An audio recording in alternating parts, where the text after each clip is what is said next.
is an immense honor to welcome our chief guest, Dr. Parakala Prabhakar, a renowned political economist, to address us.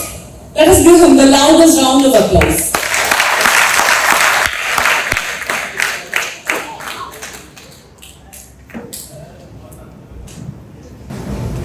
Professor Ganesh,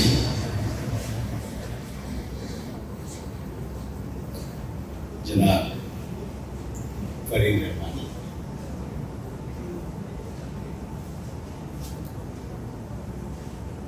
Professor Muhammad Ali brought me here, Professor Alabi,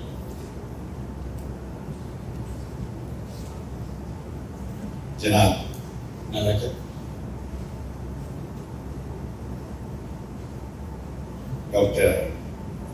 Parakala and Dr. Gayatri. Very Sokatita. Thank you.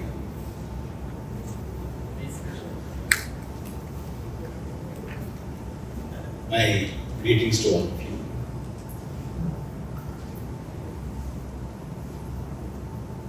We will spend about an hour. I will talk to you for about 30 minutes, and then we have to interact.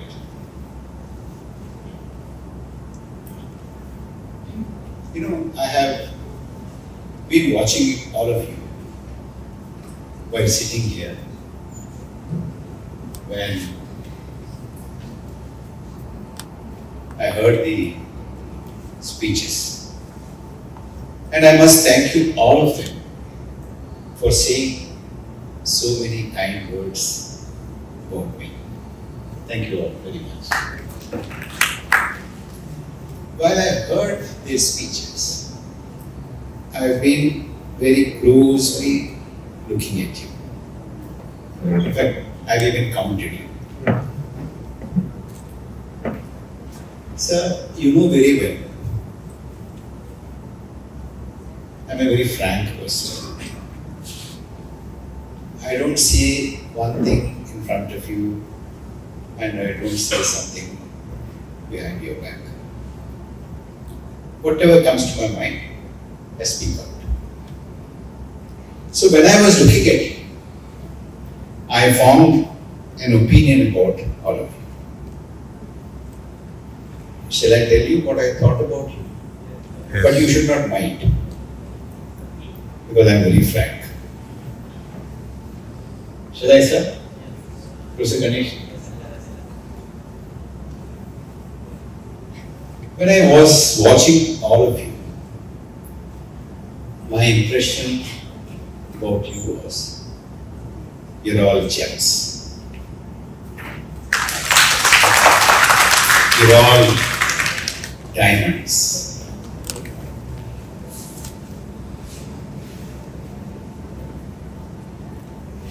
You're pearls.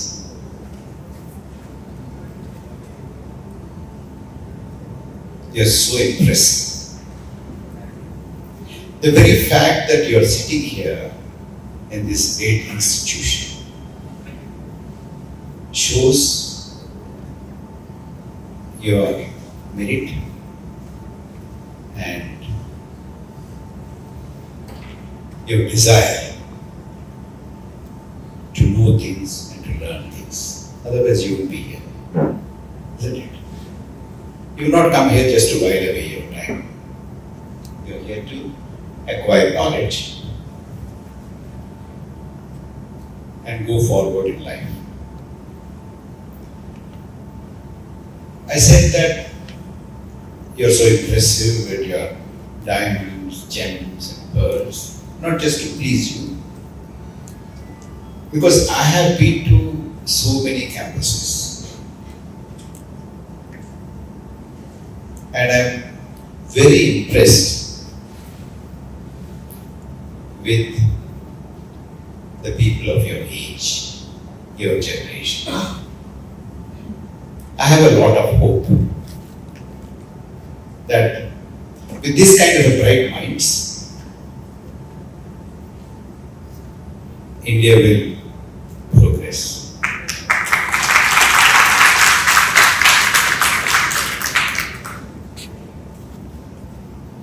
What I want to tell you today is how to think about India and just give you some ideas. Today I am asked to speak about the way forward, development in India and all that.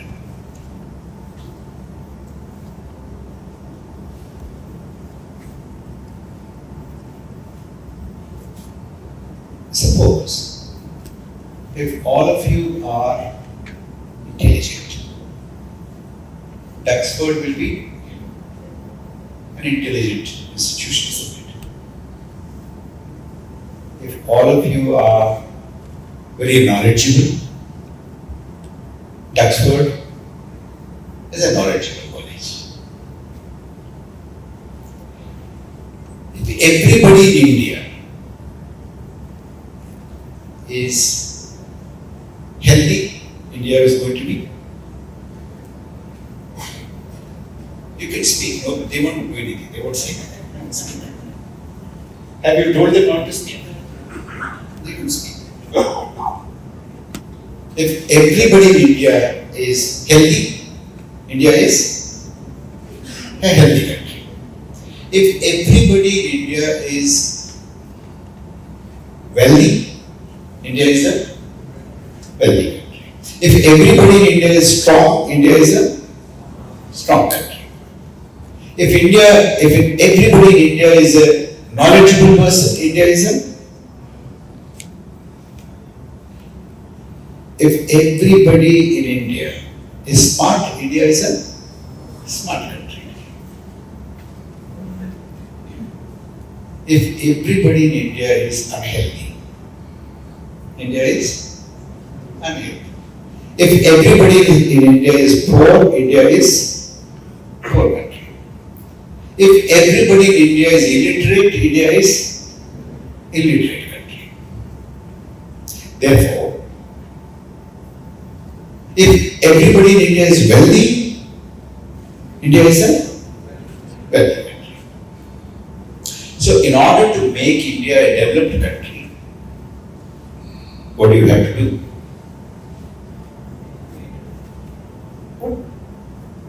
You have to make everybody developed, smart, healthy, strong. Isn't it? Suppose if South Africa has one big hand and one big hand, that's funny, isn't it? So all your limbs will have to be proportionately strong. Not that one limb is strong and another limb is weak. One ear is big, another ear is small. One eye is small, another eye is very big. One leg is very strong, the other leg is very weak. Is that what you want? No, isn't it? So, in order for India to be strong, smart, healthy, wealthy, rich, knowledgeable, everybody in India has to be healthy, wealthy, smart, rich. Isn't it? Knowledgeable, strong, isn't it?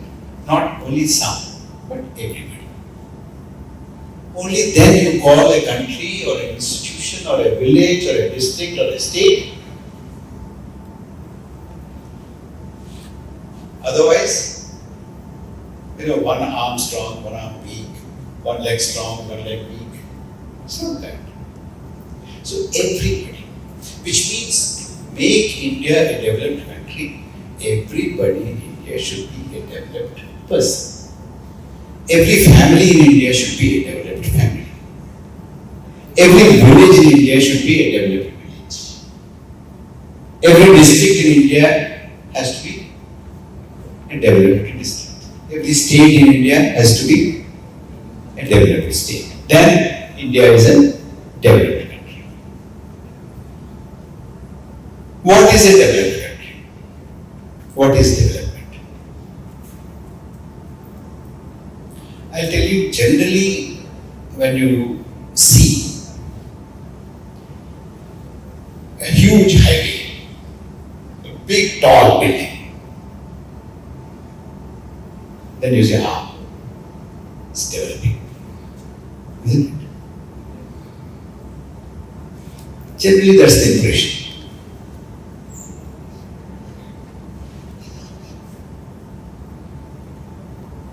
But if there is a tall building and a huge road, flyovers, urban areas, cities, hotels, and airports and all that, and a lot of people are begging, then there's a problem there. Isn't it?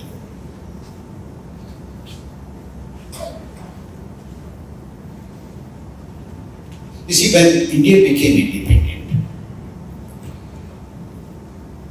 the literacy rate, you know what is the literacy rate? People who can read and write. Can anybody guess what was the rate of literacy in India when India became independent? You know, people like you should know. You don't care. A lot of people, my age also don't care. I'm not blaming you, because nobody talks about these things. I want you to, from now onwards, just look at where we came from, what happened to our country, to us as people in the past. When India became independent, our rate of literacy was about 12%. 12%. Can you imagine? Can you believe? Today it is, of course, Kerala is an exception in many ways, but generally in India, it's somewhere around 70s. We started from 12%. The journey has not been easy. Slowly and slowly, because there was not so much money available for investment. It's only much later, industries started, money became available. You are sitting in this wonderful hall, beautiful campus, I must compliment. When I studied in a municipal school. It was in a tiled house, a small place. It was not built as a school, but somebody donated that house to have a school and we all went there. There was not even a flooring, it was sand. Small benches, a small blackboard. And when there was heavy rain, we were very happy. You know why? School was closed. Today, the school then was closed because the roof used to leak. Today, airports are leaking. Okay. But we had seen that kind of thing.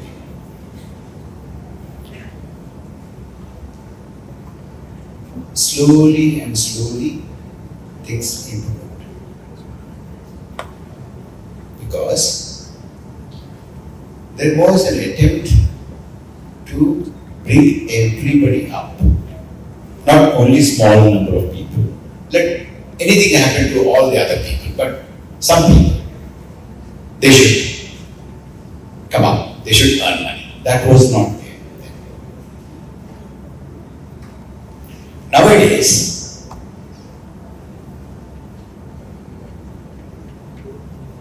there is a strong opinion among many people that it's enough for some people to be rich. It's good. Have you heard that? Yeah? You've not heard. Because in India today, 1% of the population earns 20% of the income. And 1% of the population controls 40% of the assets and wealth. So there's a lot of inequality. And there are people who would say, don't worry about inequality, because the rich people, it's okay. They will create employment, they will invest, slowly and slowly, something or the other will come to you also. If not today, tomorrow. If not tomorrow, after 2 months. If not after 2 months, after 6 months. If not after 6 months, after 1 year. If not after 1 year, after 2 years. If not after 2 years, after 5 years. Just wait. So, when the rich people become richer, slowly and slowly, you will also get something. You have to wait. Don't worry about it. That is the kind of perspective a lot of people are talking about. This is very widespread. In fact, there are people who write that inequality, don't worry about it. That is the reason why I said, when a person has one hand very strong, the other hand very weak, it's not progress, it's not development. But there are people who tell you that it's okay, some people are rich, it's good. You will also get something after some time. It's all right if somebody spends 5,000 crores for a wedding. It's okay. So inequality is justified, and development and wealth of some small limited number of people is shown as development. For instance, in India today, we have a very huge youth unemployment in the country. Are you aware of that? You are? Good. Professor Ganesh, some time ago, in the beginning of 2022, there was a recruitment advertisement by the railways, where they have announced 35,000 jobs. How many? 35,000 jobs. You know the number of applications? 1 crore 25 lakhs for 35,000 jobs. Very few jobs, lot of people are after jobs.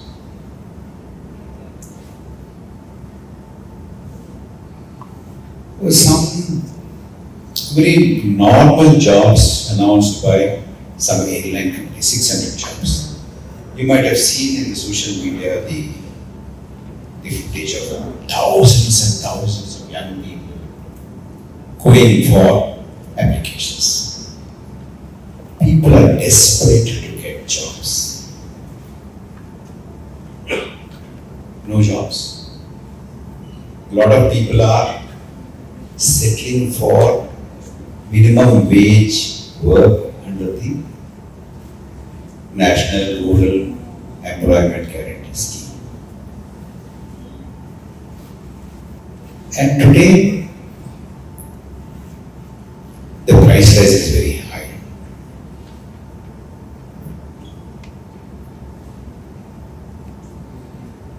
But the government says that we are the 5th largest economy. Did you hear that? And we are the fastest growing economy.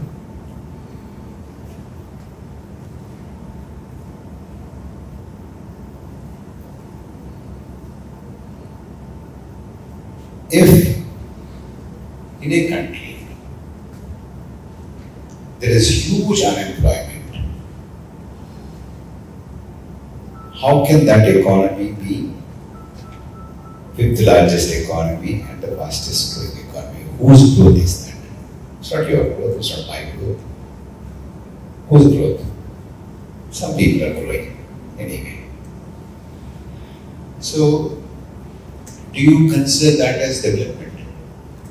Should we consider that as development?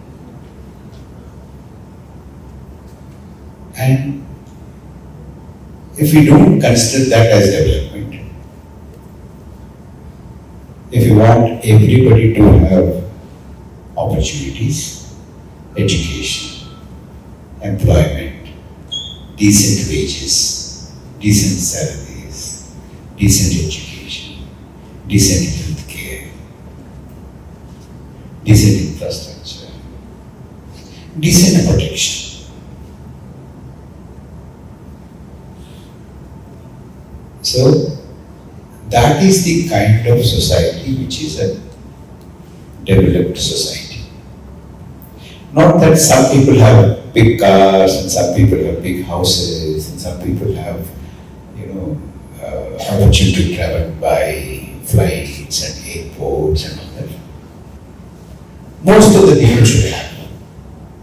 That is development with justice. You can have development without justice. You can have development without taking everybody along. It's possible to have that. That is what we are experiencing now. Because, if you look at it, India looks very bright because it's 7.2% to 7.3% to 6.8% GDP growth.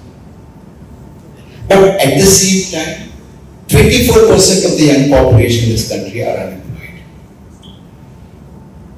Crores and crores of people are competing for just a few thousands of jobs. So we need to define development in a proper way. Is everybody developed? Does everybody have an opportunity? Is there justice? Social justice, political justice, economic justice? Is it there?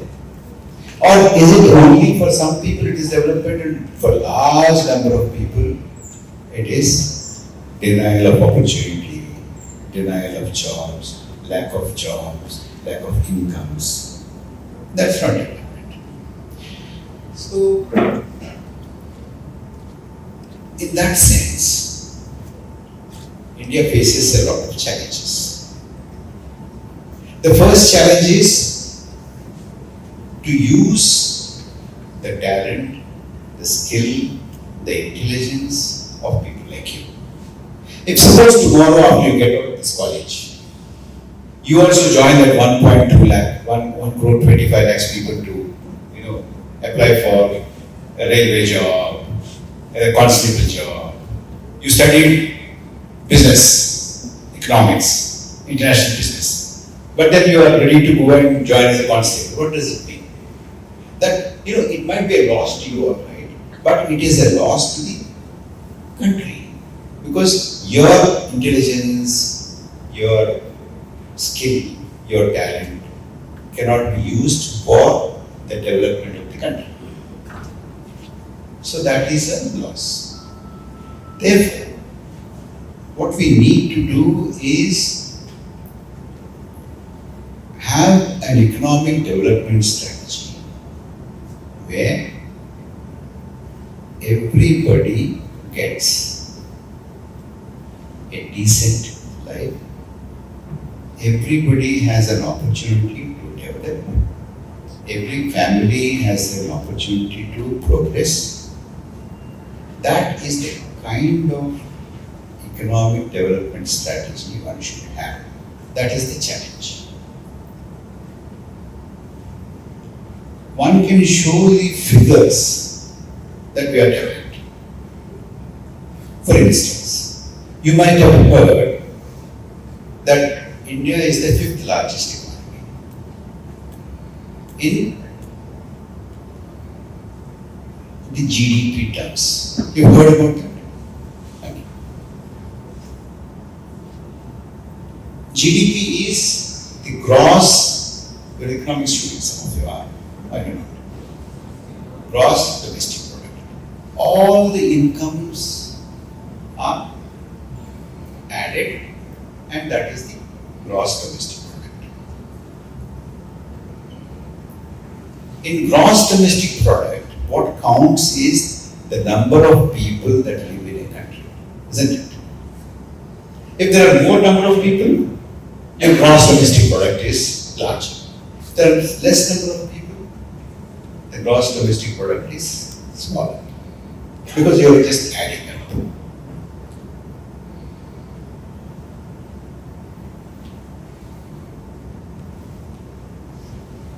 There is one more measure called the per capita income. Have you heard of per capita income?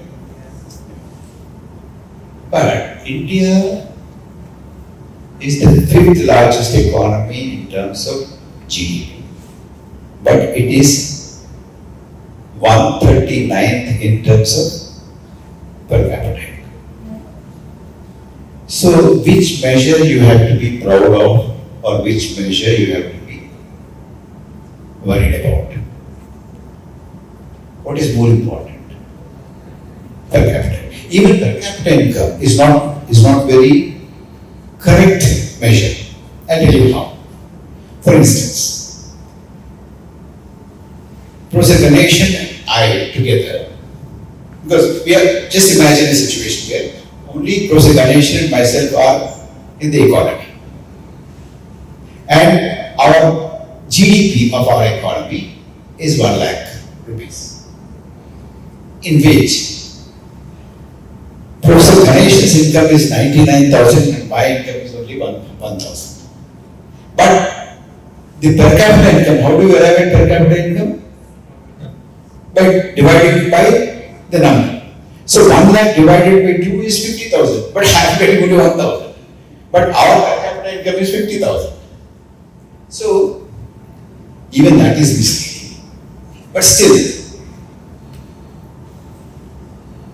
GDP is not a measure because it is a large number. In fact, there are reports that we have overtaken even China in terms of our population. So it doesn't matter much. So what is more important is per capita income. But more than that is how is it distributed? Is it distributed almost equally, or does he have 99,000 and I have 1,000, or does he have 99,500 and I have only 500? It's also possible. Still it is 50,000 per capita income. It makes no sense.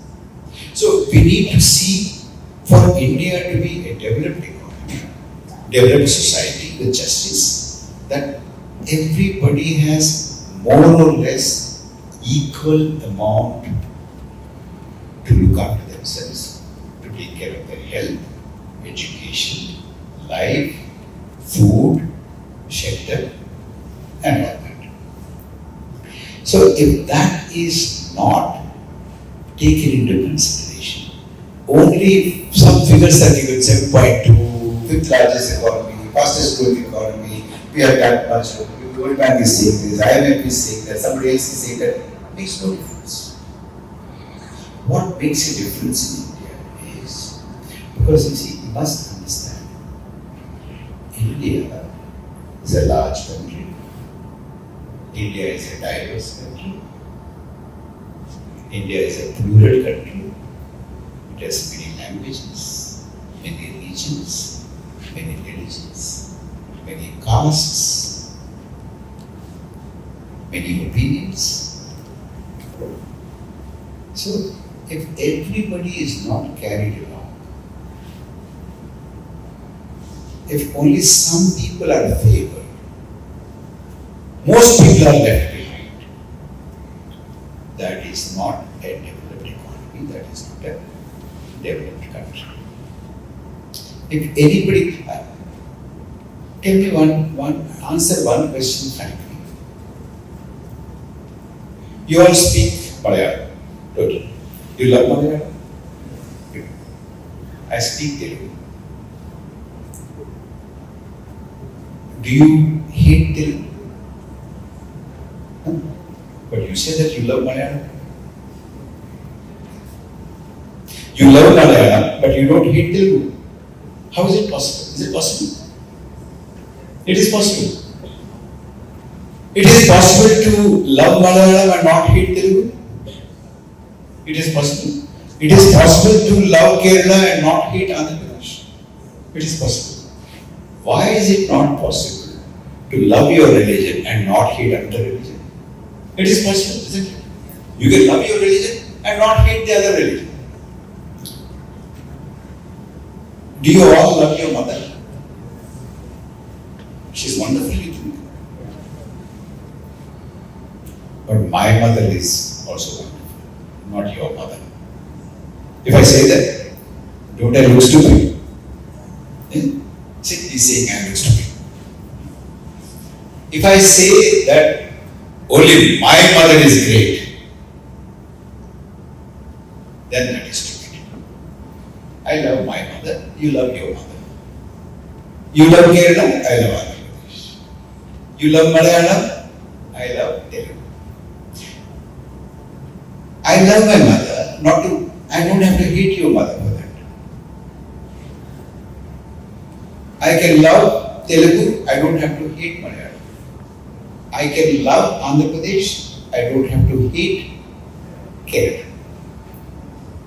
So that is a developed society with some broad thinking.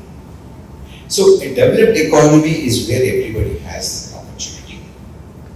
A developed society is somebody which respects diversity, respects each other. Now, India has to be developed in that sense. India has to be developed in that sense for which those people who work towards this kind of a mutual respect, work towards giving opportunities to everybody. People who work to reduce unemployment, to reduce income disparities, inequalities, economic inequality, social inequality, political inequality. Such people, such forces will have to be strong. Forces and people who think that only my mother is great, not your mother, only my region is great and not your region, only my language is great and not your language. They need to be shown their place. Agreed? Okay. So, in order to make India developed, these are the parameters. Today, there are many obstacles to this kind of a vision. Many obstacles. There are people who are in power today who say that if some people are prosperous, that's enough. If some people are powerful, that's enough. If one language is important, that's enough. If one region is important, strong, that's enough. If one religion is important and strong, that's enough. So that will not make India a developed country or a just society.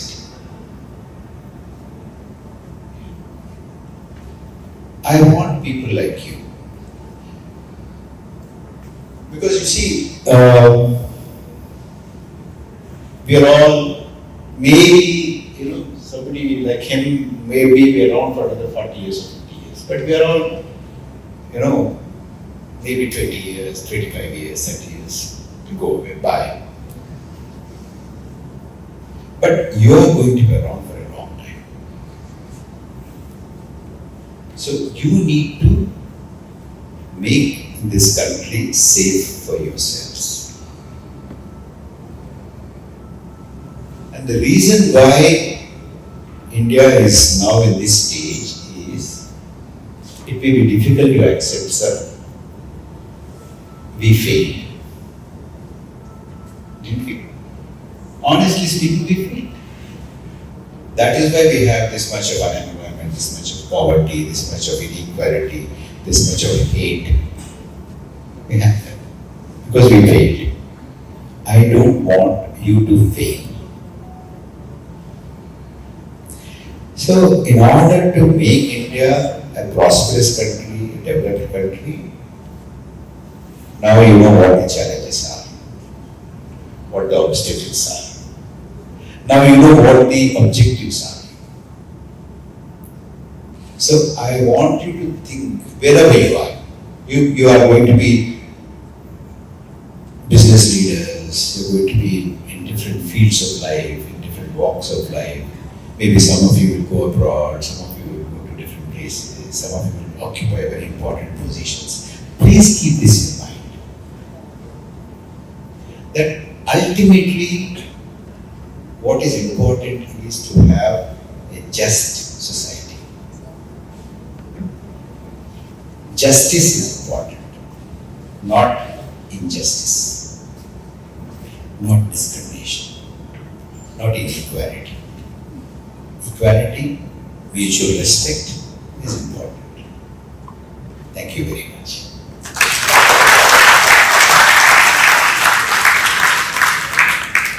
Now we can go for some questions. I'll whatever I know, I'll try to answer, but I must warn you, I don't know everything.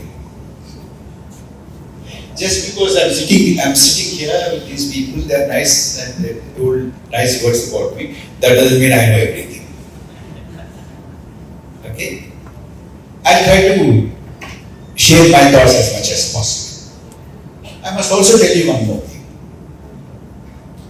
That you have questions. I know all of you have questions. Or you need to say something, you want to say something, you have something to say in your mind. But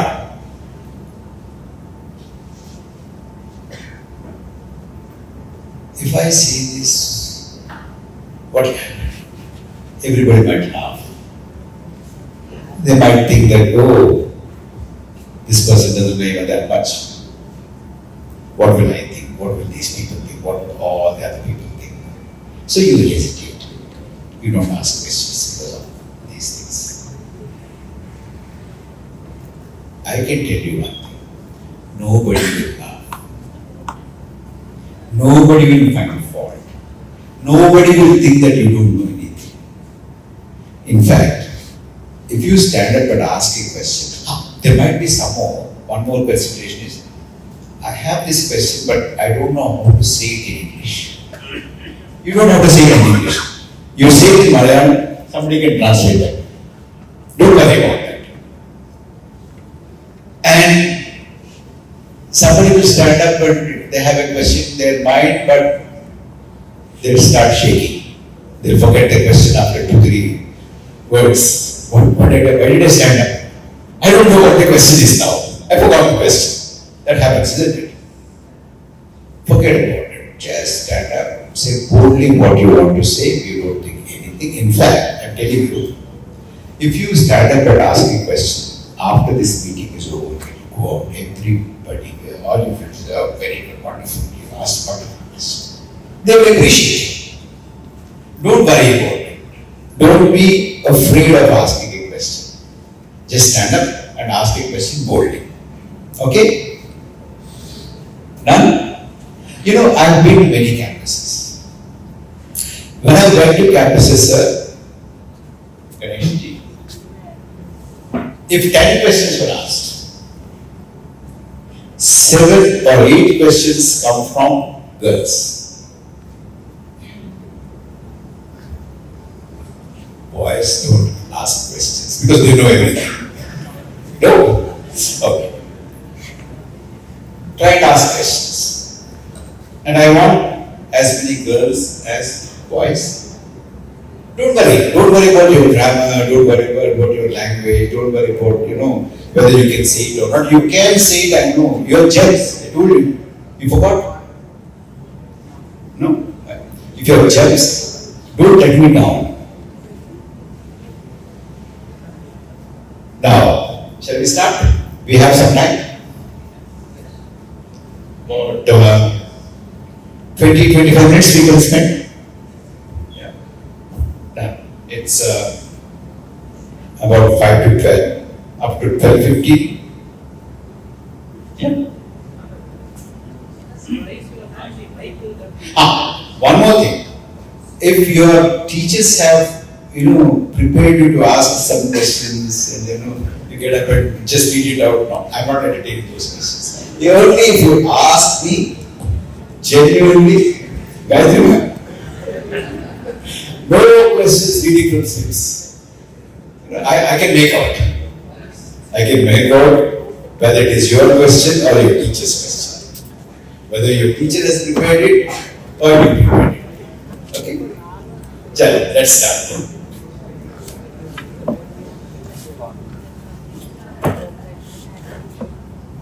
Hello.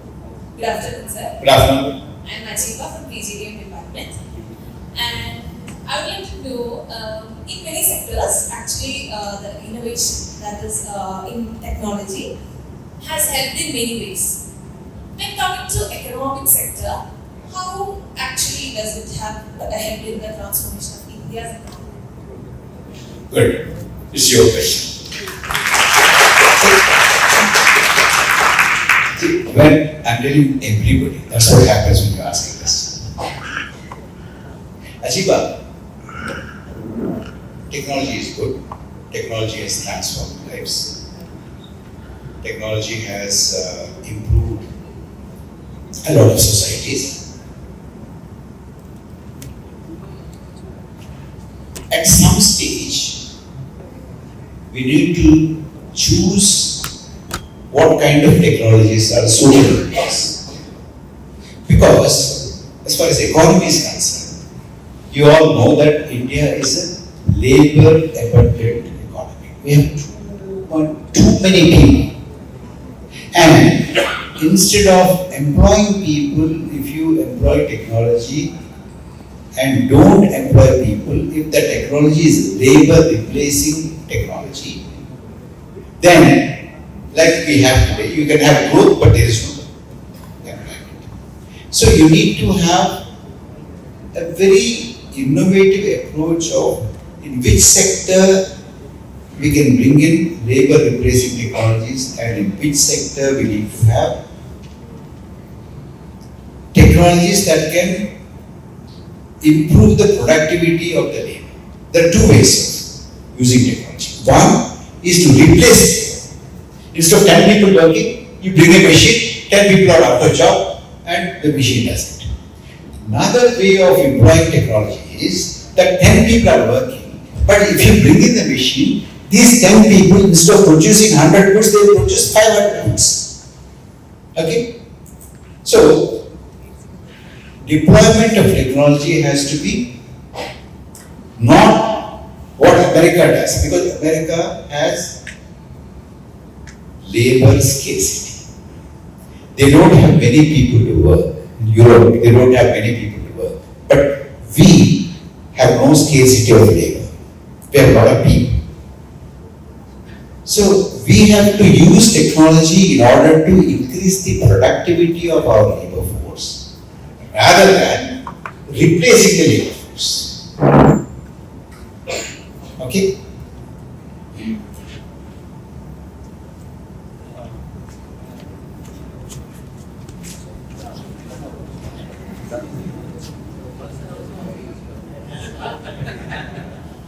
That is the greatness of touchpoint.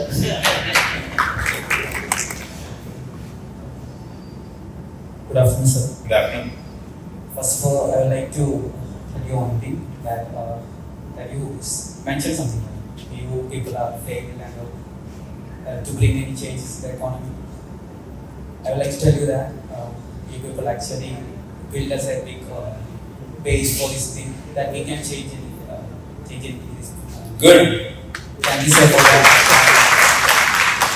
My question is, there are Ask easy questions, sir. there are corruption happening in every sector of our economy, including Kerala and local administration also. If we basically look into the road construction and all, or maybe the M8 pass can understand is that like the corruption happening in the construction of the local roads in our natives. Isn't there anything that we can do to change this? If the government is allowing 3 lakhs to construct road, the government will be like the local authority will be using only 1 lakh or 30% of that money to construct that road. That is what happening in our country, and they are the government is allowing more money to reconstruct the road, and if we use that money to any fundamental things like studies and all, it will be a great change. Right? Why there is why there is nothing happening in that problem? That's a very deep question. But I'm very happy that this question has come up. Because people like you should be concerned about this. Because after all, these are our resources. This is people's money. If people's money is taken out by corrupt means, and that money is used for private purposes, then those corrupt people will buy votes, will buy MLAs, will buy everybody, will distort the public policy, government policy, and all this will impact us in an adverse way, in a bad way, and ultimately we are the losers. Okay. But then, how do we tackle this problem? One, of course, is to be vigilant and talk about it, raise these issues. And the beautiful thing about democracy is that you have an opportunity to punish corrupt people. But it doesn't happen often. It doesn't happen often because people like you who are concerned, they keep quiet. Why should I talk about it? Not everybody is talking about it. Why should I talk? If I talk, I don't know what will happen. But if everybody keeps quiet, and if the corrupt officers or corrupt politicians are not punished, they don't have a fear that if my corruption is exposed, if I do corruption, people see it and people don't approve of it and people will punish me, they won't elect me or they defeat me or they expose me, then they'll go on doing it. But once or twice, if some people are punished, then others also will learn the lesson, isn't it? I don't know if you've seen the newspapers. Just about a few days ago, the leader of Bangladesh had to go away. Why? People said, look, we don't approve of what you're doing. That lady had to run away from our country. We don't have to do the extreme thing like that. But when we have an opportunity, we have to show them. We We have to write about it, we have to talk about it, we have to organize people, we have to expose them. We need to do that. And of course, there are many other reforms that we need to bring in to our electoral process, to our constitution, strengthen the anti-corruption mechanisms, implement the law properly. Because the beauty of India is that we have every law for everything, but we don't implement them. So, the implementation mechanism also need to be strengthened. Now, all this happens only if people like you are active, vigilant, and fearless.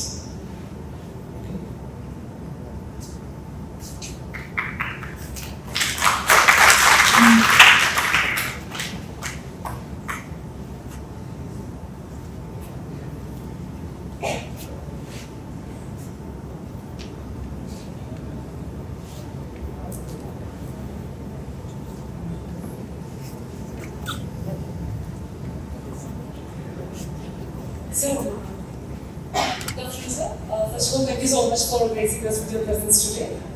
Sir, so you have been described as the friend of the nation, friend of democracy, and which means that the friend of all of us. And throughout your talk, you seem to emphasize that for India as a nation to progress, all of us should have individual progress and development. So your commitment is very evident to the nation and to the people of the nation. But you also are aware that the resources in India are not equally distributed among the citizens, which is why there is a massive brain drain. So in the context of the employment or the unemployment in India, which you seem to be talking about a lot, I would like to know your comments on the brain drain, because these young minds, I'm sure, at least half of them are contemplating about finding opportunities outside India. So in that context, at least off the record, do you think that it is better for all of us to immigrate? Do you think that staying in India would contribute to the job scenario for each of us? You're a faculty or a student? Faculty. Good, thank you. What's your name? What's your name? Arya. Arya. Arya. Arya. A-R-Y-E. Arya. A-R-Y-E. Arya.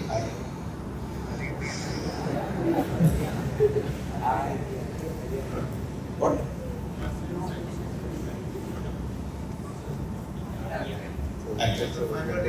Yeah, she told me that, yes. Thank you for asking the question. Again, not an easy question.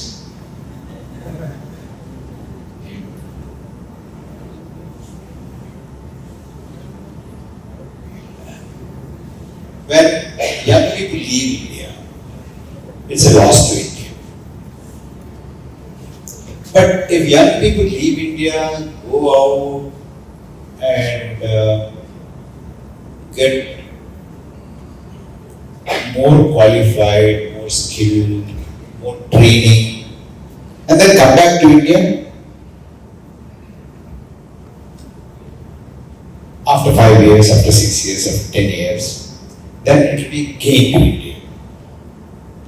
Because when somebody goes out to a developed economy, works there for some time, not only do they earn more money, they also learn better skills.